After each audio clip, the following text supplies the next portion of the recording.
send you a new link, dude.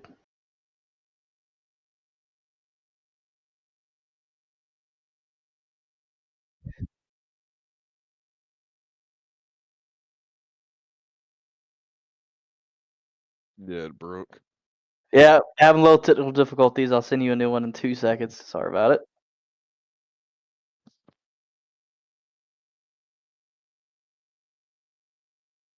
Hello. Yo.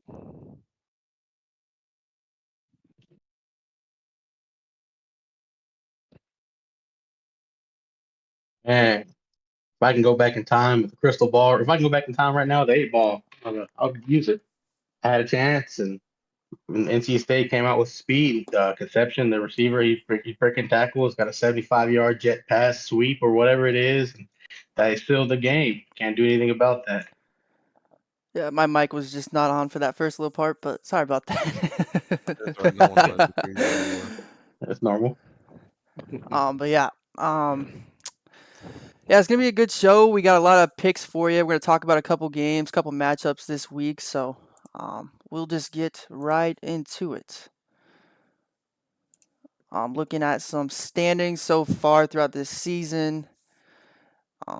In the clear lead so far is Mason and Kentucky. Mason, talk a little bit about how your season's gone and just what you've seen so far. Yeah, so far the season's been pretty good. I mean, we're 3-0. I sent you that link, by the way. Yeah, you're good. We're 3-0, and you know, we almost lost and choked the first game. It was first game jitters. It's the first game of the entire gridiron season. Learn to run the ball a little more. It's definitely helpful. You know, got to be able to run the ball in those situations and not just want to run it up all the time. But basically, we have copycatted Josh Heupel's offense at Tennessee and implemented it at Kentucky.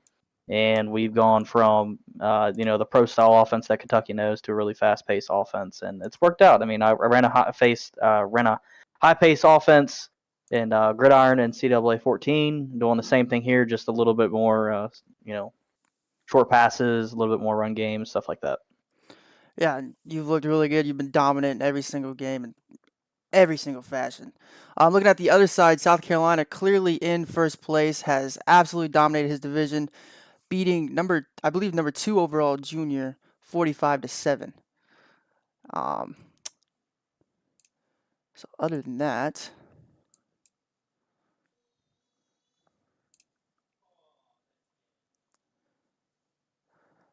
looking at some of the finals just from this last week, Slayer pretty much dominated Maryland. Well, didn't dominate, but beat Maryland 21-17. LSU beat Georgia 27-21. Jara got dominated by Mason, of course. Hey, it wasn't that bad. I mean, it was close for like the first possession. Go back on that game with Georgia and LSU. Looking at Nismo, I mean, he's lost 2 games now, right? Is that correct? Yeah. I mean, that's big, especially when you got, you know, Georgia, who's what, a 93 overall, 94 overall team, and could face some regulation. And I know that Core said that. I think Nismo was, if I remember correctly, Nismo was up pretty big, and then they blew the whole second half. And then the Maryland Auburn game was really, really good. Slayer threw a pick very beginning of the game, threw a pick 6, and somehow, some way, Slayer came back. I think it was 14-0 that he came back on, and you know, running the ball. Slayer's offense is a lot of short game, a lot of run game, but he's really good with that running back. I can't remember his name exactly, but I know he's one of the best running backs in the SEC. So he's gonna be dominating with that, and I think he's gonna be a guy to watch out for. If you can stop his run game, you might have a chance, but it looks like no one can so far. And Gerald, I want to talk to you a little bit about Tier 2. I'm just seeing a lot of domination over there. How has that pool been for you, and what are you looking to do the rest of the season? I don't know what you're looking at. Gage beat my ass week 1, so I don't really know. No, I'm saying the whole field. Like, I'm seeing a 91-17 Tennessee beat Colorado. Listen, that game, I don't know what happens. That was an interesting stat when I saw it, but overall, it's obvious that there's some better than others down in tier 2. Gage, obviously, Gage has I been. think he's the favorite in tier 2. I think Gage might be the favorite for the whole thing. I mean, he Yeah, I has. agree. He Him and is, Mason yeah. have looked absolutely dominant throughout this if early Gage is not season. in tier 1 next season, something went horribly wrong late in the season. But yeah, it just, I mean, obviously this is the first week of divisions game, so it will be interesting to see when that playoff race comes in about a couple weeks down the stretch of who's really, who has a chance and who doesn't, to get those the top 2 spots to get in the playoffs. Yeah, Another looking at sleeper as well is Adi. I mean, he's blowing everybody out as well. Listen, And I if you know want a sleeper team, KP in Wisconsin. KP's too. I mean, he's good he too. started 3-0. At least he's 2-0. I don't know if he's played game 3, but he has controlled both of his games so far. Really was never in jeopardy of losing either of them. Only won by, I think, 2 scores both times, but there wasn't very much, adversity he had to face in those games. I mean, I think you got to talk a little bit about Versa too. He's looked pretty dang good too, except for that.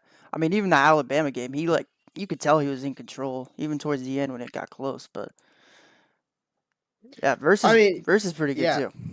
Versa's good. I mean, Blake should be 3 now. If we are talking about that, he had every opportunity to win that game. Didn't lead the final seconds with the QB sneak, but he's 2-1 versus 3-0. There's a lot of unknowns of what's going to happen when you get in the division race. Same with tier 4, in tier 1, but in tier 1 you got a little bit more wiggle room because the top 4 make the playoff in each division, so you can afford some more losses. Unrelated opinion here, or maybe not popular opinion, but I think tier 2 is better than tier 1. I think the teams that are in tier 2 are very, very good. I think the players.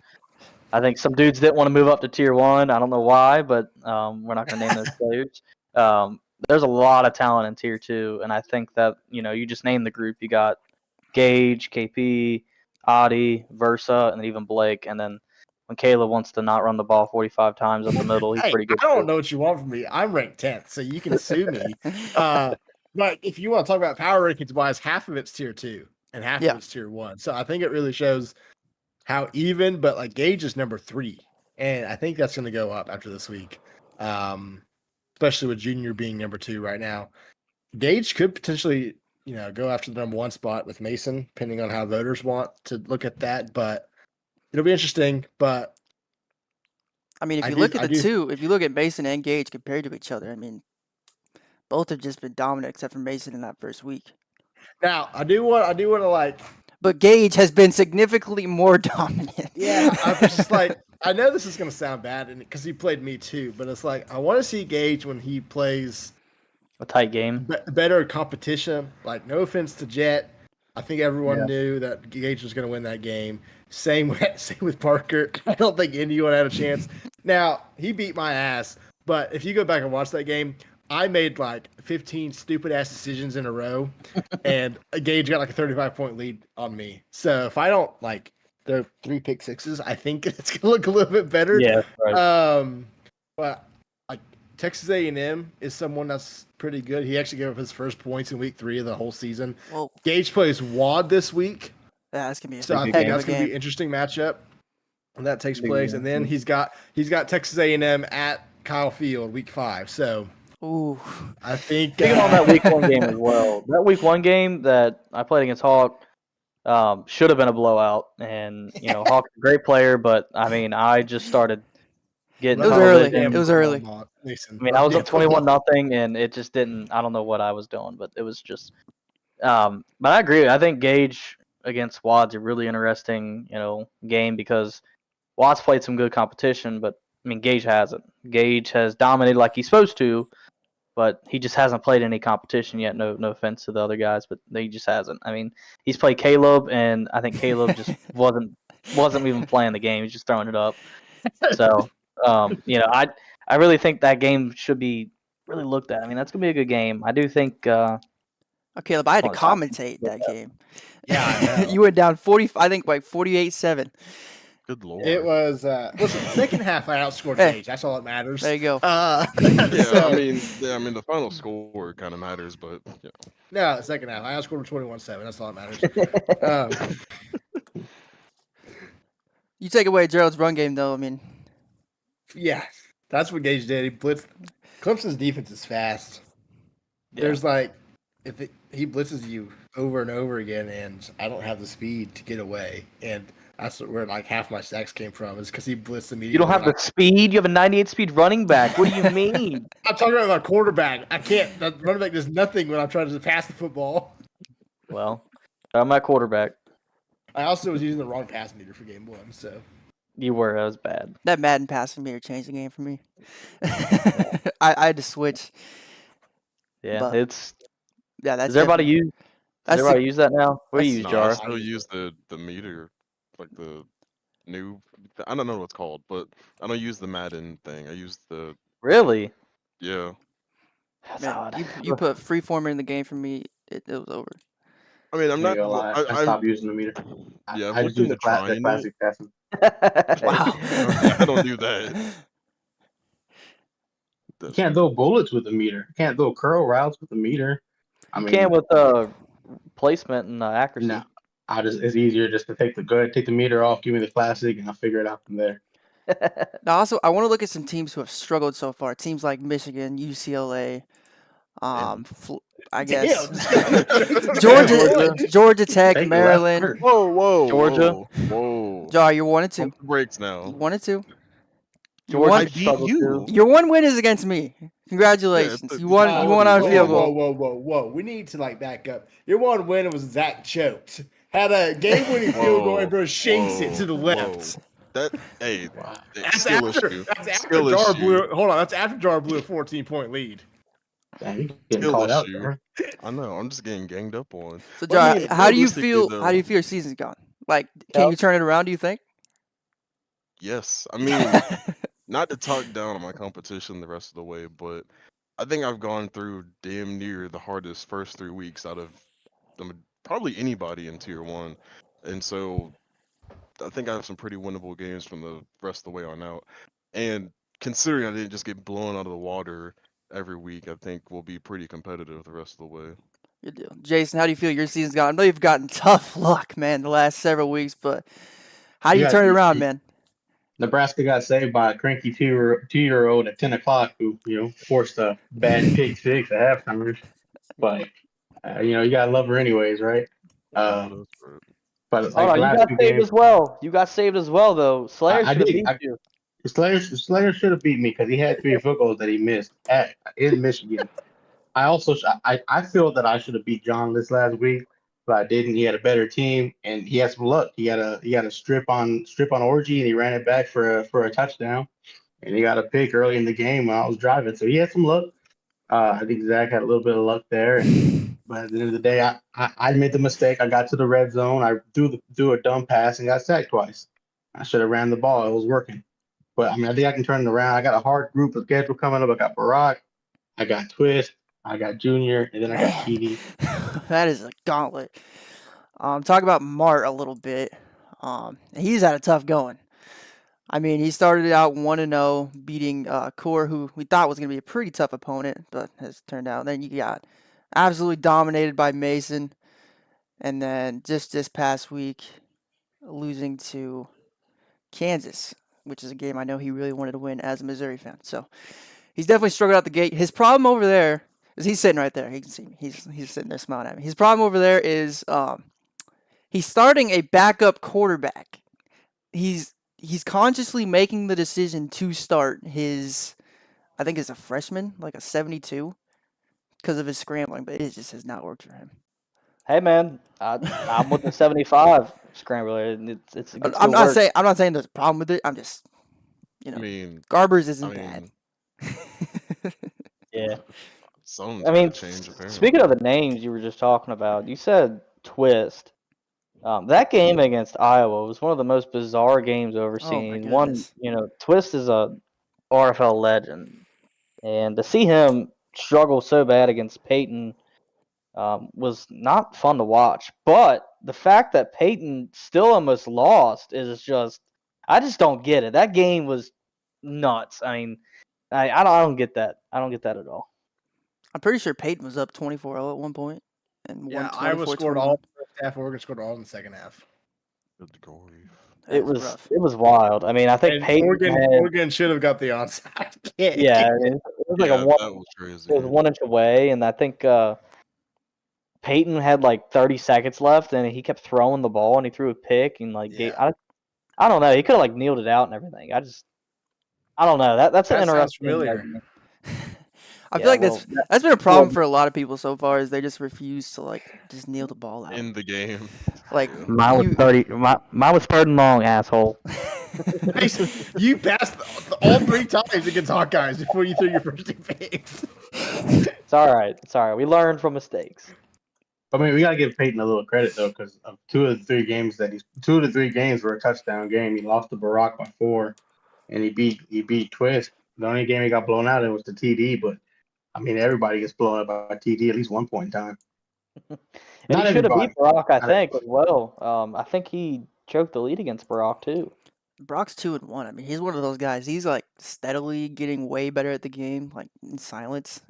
He's in like, I think he's at home all the time right now, so he's he's probably got a lot of hours in. He's 1-1 because he's given up he's 1-1 when he's giving up a 21-point deficit early. So he's easy to go down on, but pause. I ain't gonna say that. Whoa. Wow. Nah. He goes down quick, but he catches back up. We'll kind of take another guy we talked about, of course, is TD. I mean, I did not expect him to come out like he came out against Junior. I mean, Junior says he was lagging, but can't blame everything. Oh, that game was pretty wild. I mean, Yeah. it was 45 to 7. It's just that's a crazy score for a tier 1 game.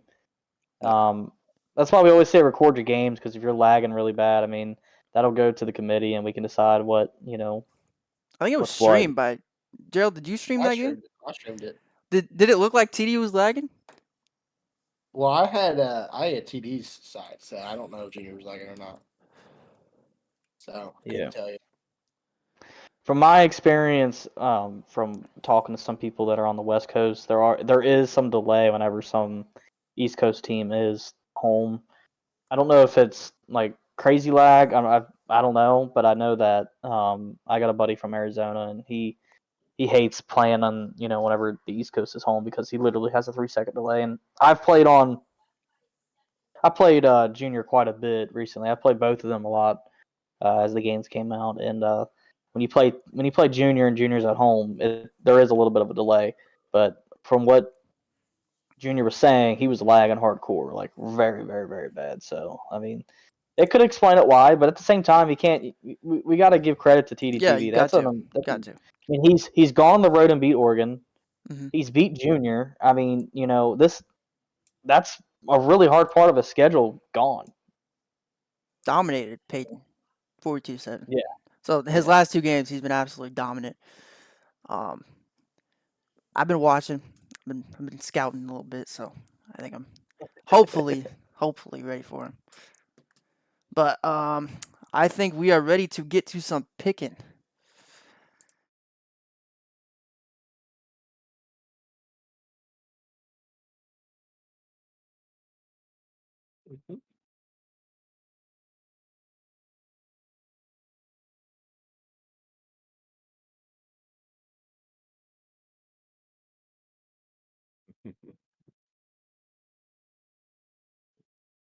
All right, cool.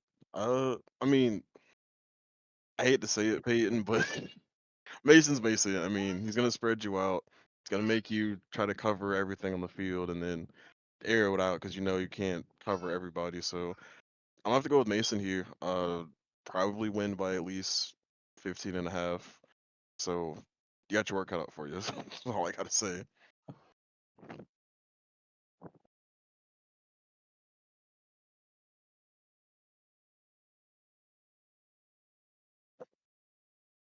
Boo.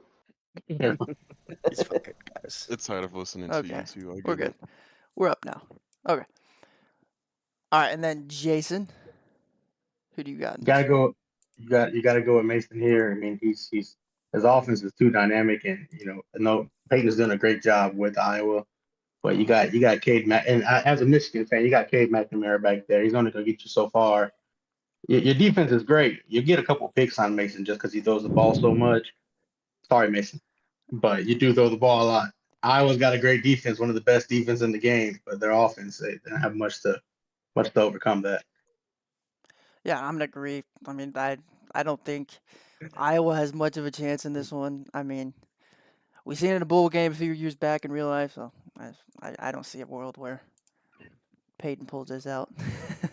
Yeah, last game was a fluke for Iowa. Kentucky's gonna win by 4 scores in this one. It's not even gonna be close. I at least gave him a chance. I mean, No, it's not even gonna be close. No, it's not even gonna be close. All right, and then we will move on to Oregon and Maryland. We will start with you, Mason. Absolutely.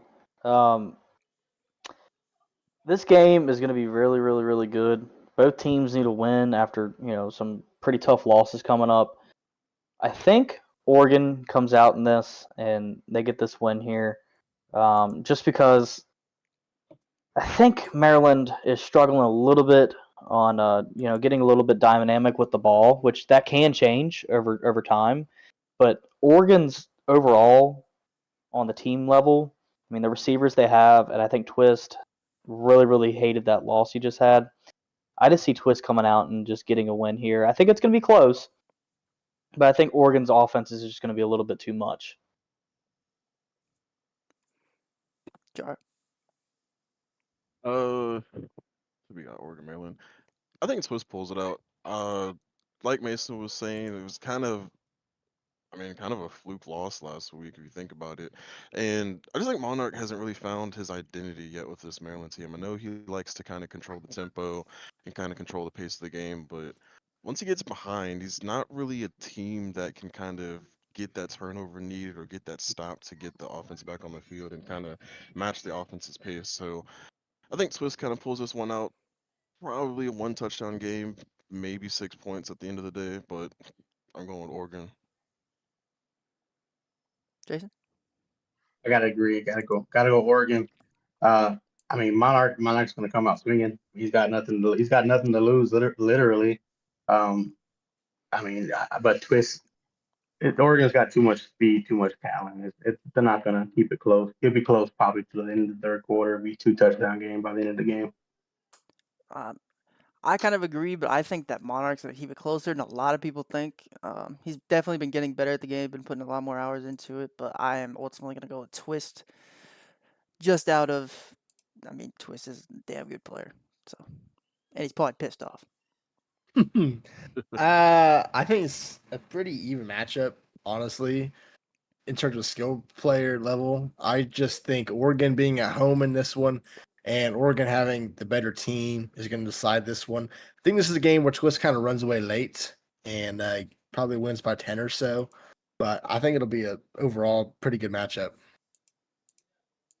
Yeah, I agree with you on that.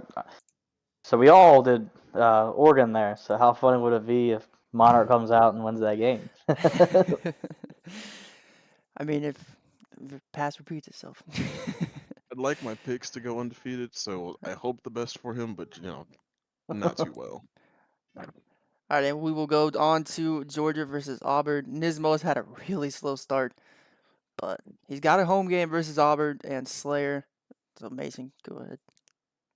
Yeah, so honestly, I forget who I picked here.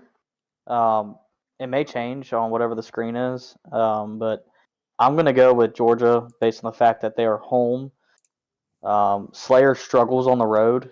We've seen that. We've seen it at Michigan. Now he's playing at Georgia. Georgia's a way better team. And no offense, Jason, but Nismo's a little better. And I think that this is where he finds his stripes, and this is where he finds his game. I think Slayer's going to get down a little bit. Nismo has the ability to stop the run with that team. I mean, his team's ridiculous. And if you stop the run against Slayer, it's going to be tough to come back on because I just don't see Slayer being able to air it out very far. I mean, Slayer's offense is very short, and it works really good against teams that are lesser overalls. But when you're going against some teams against Georgia, you got to be able to air it out and spread the field out a little bit. And we'll see, but I really think Georgia's going to probably win by a couple possessions here, and I think Nismo gets his get back. Sure. Yeah, I don't know. I'm going to disagree. I think Nismo's kind of been underwhelming, to say the least. I mean, you think with the talent he has at his disposal, he'd be winning a lot more games a lot more comfortably. But I mean, if you look throughout the season, he had a close loss to Core, who honestly hasn't been too hot.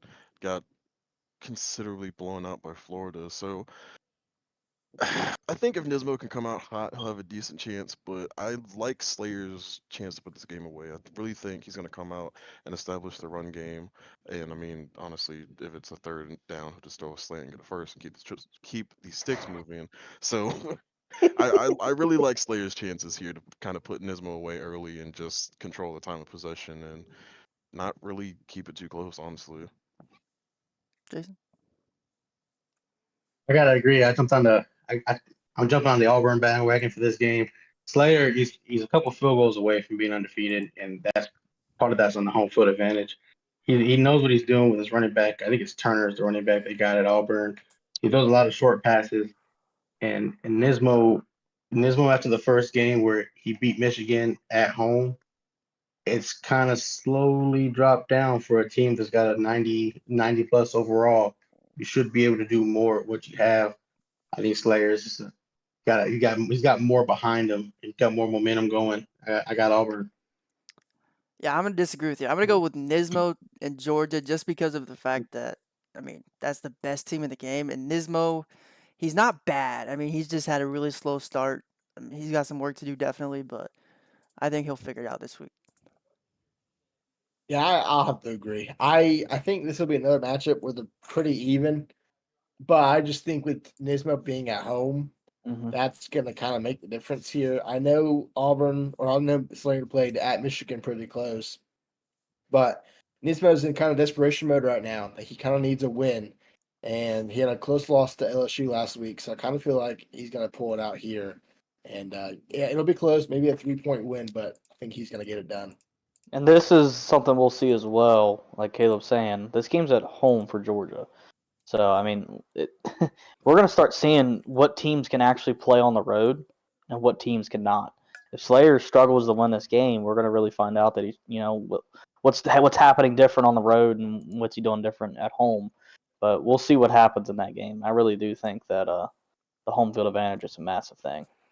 All right, so we'll move on to number 14, Georgia Tech at home against Core and LSU. Jar cannot pick for this game, so we'll start with you, Mason. Yeah, so I forget what I picked, and I'm gonna go look. I remember now. Do you see my Yeah, screen? I got it. No, I got it. So this game is a toss-up. It really is, but I'm gonna have to go with Georgia Tech. I think Jara's offense. He really showed a lot in the last game in 5 wide. Playing like a little bitch, but he played 5 wide and he was really good at it, and he really spreads out the offense, and he's really good on getting his tight end the ball, and he's done a good job. I mean, he's got a lot of schemes to go against cover 3, cover 4. He knows what he's doing with the quarterback. He knows how to scramble with the quarterback. LSU does have a lot better of an overall, and that when you look at compared to Georgia Tech. Georgia Tech has speed, man. So I'm going to look at LSU probably pressing once or twice and getting burnt on the outside, and Jara taking advantage of that. I'm going to take probably Georgia Tech by 10. Jason? I'm gonna jump on that. Georgia Tech's got too much offense. Got to go Georgia Tech. Jarrell's 1-0 on the road. He can't win at home, but he's 1-0 on the road. That means he can go travel and he can play well when he travels. I got Jarrell. Jar, I told you yesterday your running back is absolutely crazy. If you learn how to use him, you'll be unstoppable. I'm gonna go Georgia Tech. Yeah, I know Core just got to win, but I don't see any way that he's going to get this done and beat Georgia Tech. Jara is pretty good, 2-1. Lost to Mason, but other than that, I don't see any way Core just beats Jara straight up. I think Jara is way better skilled than Core, So I've got Georgia. And I think he kind of runs away with it. Alrighty, and we will move on to number 3, Florida at home against UCLA. That's Junior versus Mart. Mart with a really slow start, and Junior with a rough game last week. Probably looking to get his get back this week. Mason. Yep. So you can tell Mart across the room he's going to lose by probably 40. Junior is very hungry, and Junior is a very good user at the game. And this one's at home at Florida.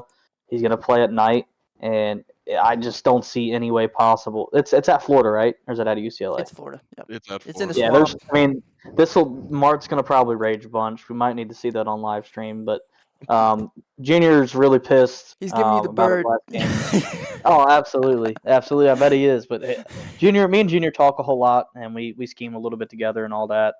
We lab a lot, and I just don't think this one's gonna be close at all. I think it's it's gonna be. I'll give minus 40. Woo! Florida. Whoa! Three. Yeah. All right, Jar.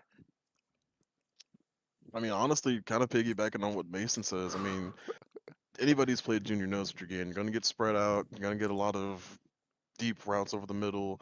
And, I mean, if all those fails, he's taken off with, I think DJ Lagway is his name.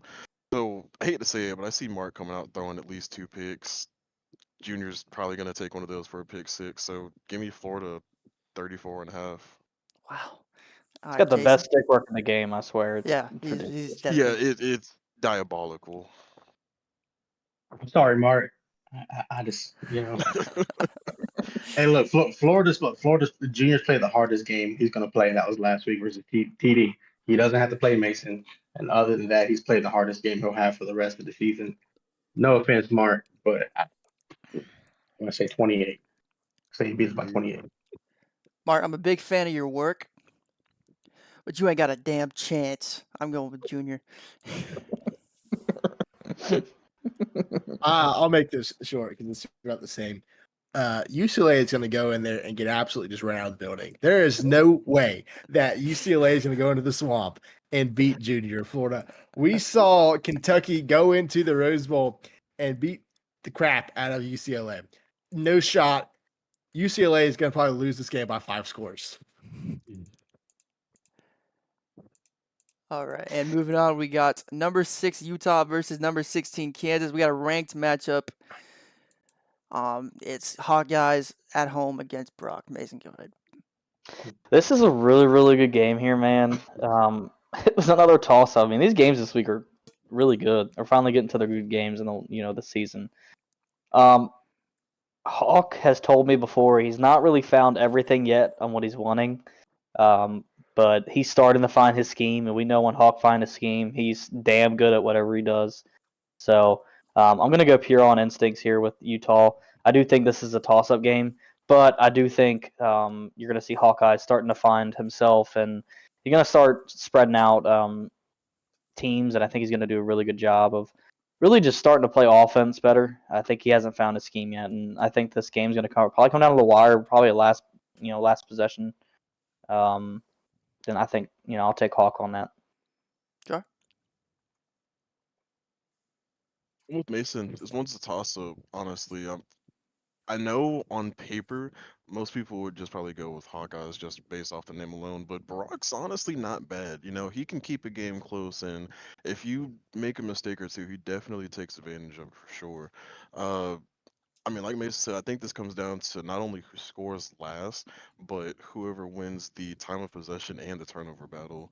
But I think Hawkeye's defense pulls this one out. Honestly, it probably is gonna be like a 3.5 point game, if not closer. But I'm picking Utah here.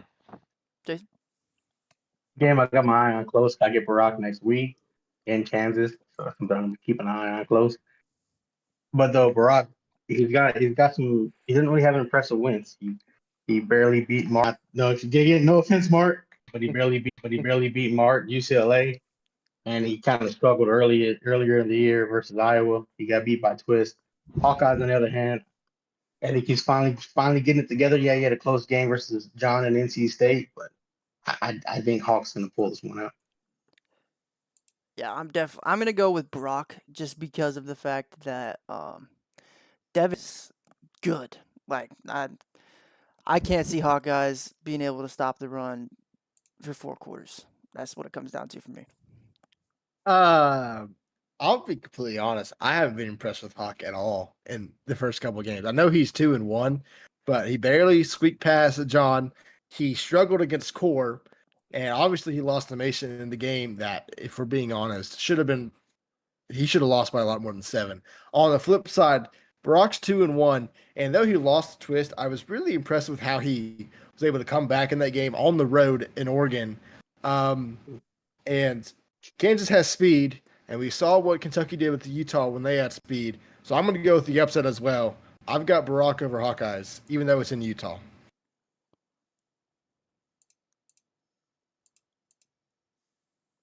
Alrighty, and we will move on to Gerald's game. Gerald cannot vote on this one. Oklahoma at home versus North Carolina. Mason, go ahead. So this game right here is gonna be really, really good. I think it's gonna be another game that actually comes down to who has the ball last. Thing about North Carolina, I don't think they have as much speed on defense as what Oklahoma has. You know, when it comes to the receivers and comes to the running back game. I think Caleb has found his scheme. I think he's going to run the ball. He knows that he's going to control that. He's going to look for any space with the running back, and he's going to run off of that.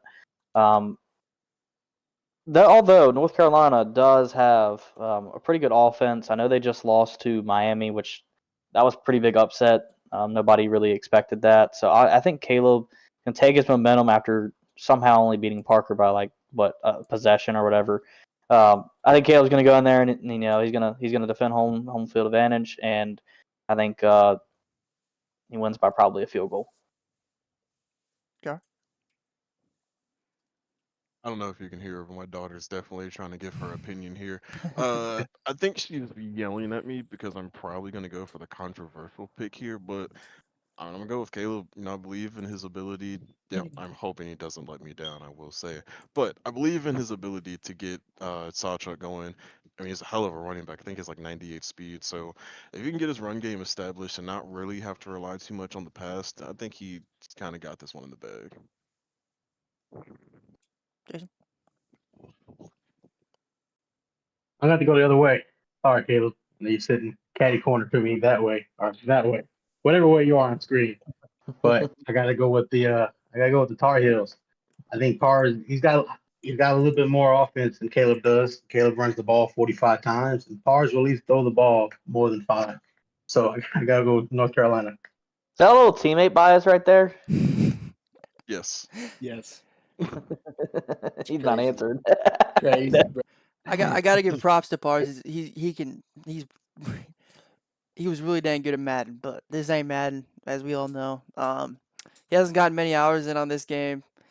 Neither is Gerald, to be fair, but I think Gerald's got a little bit of an edge in this one, so I'm gonna go with OU. And we will move on to number 13, Alabama versus Ohio State. Go ahead, Mason. Talk about a game here. I love Jet to death. I love him, but I just don't see this game being close. I mean, I love Blake too, but I just think this is going to be maybe a 40 bomb by Blake. I mean, I've seen enough from Jet where it's just I haven't seen enough from Jet. There's nothing there really. He's got one of the best teams in the game, and I just think Blake's a little bit more established, and I don't think this one's going to be close. And this is a really big game for Ohio State. They really need to keep winning because they could lose that team. I mean, when they go to regulation and everything. So this is a must-win game for Ohio State, but I legit don't see any possible way Jet wins this game in the very nicest way. Well, on Mason's side, as much as I hate to agree with him, I'm taking Alabama here. Honestly, think this just comes down to the defense. I think they have what it takes to stop, Will Howard, I want to say his name is, and Ben Judkins. Judkins. Then Well, the he doesn't backfield. need- Yeah, He doesn't even use Will Howard. He used what's his name? Drew Brown. Got a backup in, Yeah, dude. Number No, 33. Yeah. Even got- even better. Give me Number- Alabama by like 35. I really think their defense makes the difference here, and if not, it's gonna be Jalen Milroe who's just gonna take over the game himself. So yeah, give me Alabama by like 5 touchdowns. Jason. All right. So as a Michigan fan, I can't pick Ohio State no matter who's controlling them. I don't care. I don't. The state of Ohio can burn for all I care. But I will say this is not Ender's Ohio State. This is somebody else's. So Blake's gonna go in there. He's gonna roll tide. Fucking Dixieland Delights gonna be playing all night. I'm going Alabama. I mean, Jet has not impressed anybody. I'm sorry, Jet, but I got a feeling you're going to get relegated, buddy, but I'm going Bama. Yeah, I mean, look, there's no chance. This game's in Tuscaloosa. Questionable decision making by Jet, who he's putting a quarterback. Blake is not Gage in terms of skill, but Blake will probably still win by 4 scores. Yeah. And speaking of Gage, we will move on to one of Gage's biggest tests yet. He is at home against Wad, but Mason, you'll kick us off here. Yep. So I love both of these guys to death. Wad probably had the worst game in RFC or RFL history, like ever. Like to lose to a team that's a running football team down 0-21, 21-0, and that just I don't know. I can't get over that. Give me Clemson by 40. I think this game's going to be not close at all. I think Gage really knows what he's doing, and I don't really think Penn State's found their rhythm yet. This is a must-win game for, I think, Penn State, really, if they want to push for the playoffs. But I think Gage is so damn good, and I think he's going to get the opportunity to really show that it doesn't matter who he plays, he's going to dominate. Sure. Yeah, I just had to confer with my constituents and be honest. I want to give Wad a chance. I really do. Wad's my boy, but I've watched Gage play all year, and I don't think I've seen him break a sweat once. I really think Gage just takes this in runaway fashion. So I have to go with Gage here. I don't know who's home, but if Penn State's on the road, they honestly just need to leave the buses running. Jason. Hey, I'm just being honest. Like, keep the buses running. Hey, look, we're not in September. Penn State only wins big games in September. We're still in August. October, November, they're far enough down the way. Gage might show a little mercy because he likes Wad. Wad's not Parker, who deserved to get beat by 70 points. Gage is going to beat up by 4 touchdowns at least. Sorry, Wad. And like Wad, I'm a big fan, man, but you ain't got a chance. It's gonna be a bloodbath. I got a feeling. I mean, you look at what Wad has versus what Gage has, and Gage just uses all his pieces 1,000 times better. So I think Gage is gonna dominate. To the showing mercy, Gage has beat my ass in week 1. He continues to run up the score, so there's not going to be much mercy in this game. That being said, Wad's my OC, and I think he'll be the first to admit that he thinks he's got no shot of beating Gage in this game. This game's in Death Valley, and yeah, Wad should probably be 2-1. He should have beat Pars. He should have beat me. Mhm. Actually, he should be 3-0. If we're being completely honest, he should be 3-0. Every opportunity to be 3-0, but I just don't see a way he goes into Death Valley and gets a win. Cue the I'm leaving UCO stuff right now. All right, and we will move on to our game of the week. I am playing in this one, so I cannot pick. And Mason, you go ahead. Absolutely. So, my little buddy TDTV, we go way back, man. We used to scrim for hours and hours and days on the old game. We still do it today. I think the fact that he's 3-0, he just waxed Junior. He's got a lot of momentum going to this game, and he's at home. I don't know if Nebraska can play on the road. I really don't. We'll have to see how that happens, but I really don't think Nebraska's going to be able to pull this one away. purely based on the fact that they're not on the road, or I'm sorry, they're not home. And I know that TDTV loves playing at home. He loves getting Sandstorm bumping in the stands, and I think this game's ultimately going to be a 10, probably -10 South Carolina. Jar? Man, I'm glad to disagree with Mason on this one. This feels good. So I don't think this is going to be a blowout anyway. This is game. It's coming down to the fourth quarter. Whoever can outlast the other and keep it close. I really think this game comes down to who can pull away in the fourth. Both teams honestly have a pretty high-powered offense. I haven't seen too many people be able to stop TD. I know I personally got into a shootout with Zach myself, but I honestly think Zach's offense outlasts TD's, and so I'm gonna have to go with Nebraska here. Well, I messed that one up. Anyway, Jason, we will move to you. Yeah, I can tell you're a little bit too pumped there. You're messing stuff up already. But look, calm down there, buddy. I gotta go with Nebraska. I've seen TD in games and in scrims. It's different. It's different TD that shows up. He'll show up for the game, but I know that Nebraska, neither team turns the ball over at all. But if TD is gonna have 200 yards receiving with Nate Harbor, but if everybody else is shut down and Sellers can't run, that cuts out the offense. And I think that the defense of Nebraska is really good. Yeah, they've had a shootout with Georgia Tech, but it's a little bit different. You shut down one player, everybody else is kind of just there. So I gotta go Nebraska. And Gerald with the last pick of the night. So we've got these. I don't know. Oh, there we go. This game is going to be really close. I think this is the definition of a trap game. TD just walked into the swamp and beat Junior by 38. And he is probably thinking that he's got all the momentum. He's going to go undefeated. But, he's done really solid this year. Zach, on the other hand, dropped a game. Had a couple of close calls. At the end of the day, South Carolina probably has the better opportunity to win this one. But I just can't get over the fact that TD, I think, is just going to carry too much momentum. So give me Nebraska with the upset here in Columbia. And move to 3-1.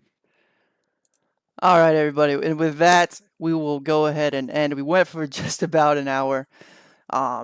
Thank you guys for watching the first episode of RFL Game Day. I know I certainly enjoyed it. I hope everybody enjoys this week's slate of games. I know we're going to do a little more streams this week from what I've heard. So, Jason flexing the Michigan hat. So, yeah. We will see you guys in the next one, and catch me versus TD at 8:30, I believe, over on the Twitch.